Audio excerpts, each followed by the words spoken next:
Have you ever called your child's name and they didn't respond, even though you were sure they heard you? For children with unilateral hearing differences, this can be an everyday experience. Parents have said that they used to think their child was ignoring them. Later, they realized the child just couldn't hear them when they were standing on their left side. Hi again, I'm Peyton, and I'm here with audiologist Jessica. Today, we're going to focus on how unilateral hearing difference, or hearing loss in just one ear, can impact your child's speech, language, learning, and even their social development. Sometimes children with a unilateral hearing difference don't develop language at the same pace as their peers. And that's especially true in noisy environments or group settings, which is where most of life happens. Research shows that it's difficult to predict who will have a hard time keeping up, so it's important to pay attention to language development.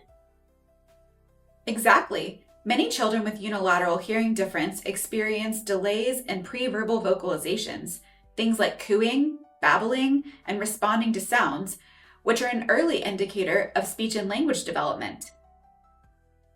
We also see delays in language and vocabulary, especially because kids with unilateral hearing differences often miss out on something called incidental learning.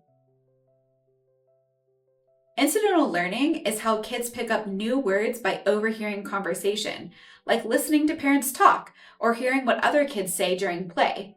If they're only getting part of the sound, they're not getting the full picture. Peyton, can you explain why kids with unilateral hearing differences often struggle more in noisy places like daycare or preschool? Definitely.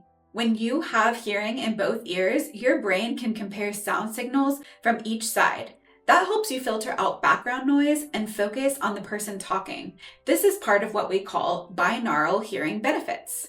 Right, and some of those benefits include the head shadow effect, which uses timing and intensity differences between ears as sounds travel, and binaural squelch, which helps the brain figure out what is speech and what is noise. Without these cues, children with unilateral hearing differences may find it harder to know who's talking, where the sound is coming from, and what was actually said, especially when there are a lot of competing voices.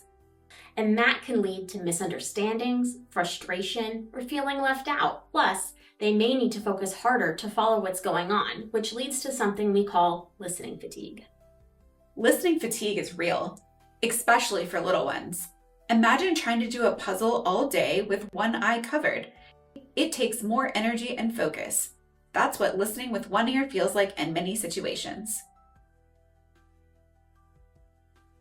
We also know that children with unilateral hearing differences can face challenges when they get to school.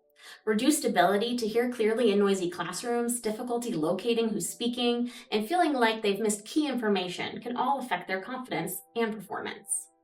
And let's not forget social impact. Kids may not hear their name being called in play or could misinterpret what's said in a group. That can influence how they interact with others and how others respond to them. Unilateral hearing differences may be invisible, but their impact is not. From language development to school performance and social emotional growth, it's important to recognize the whole picture. But the good news is, with the right supports, monitoring, and early intervention, children with unilateral hearing differences can thrive. In our next video, we'll talk about the technology options available, what helps, what to consider, and how to choose what's best for your child.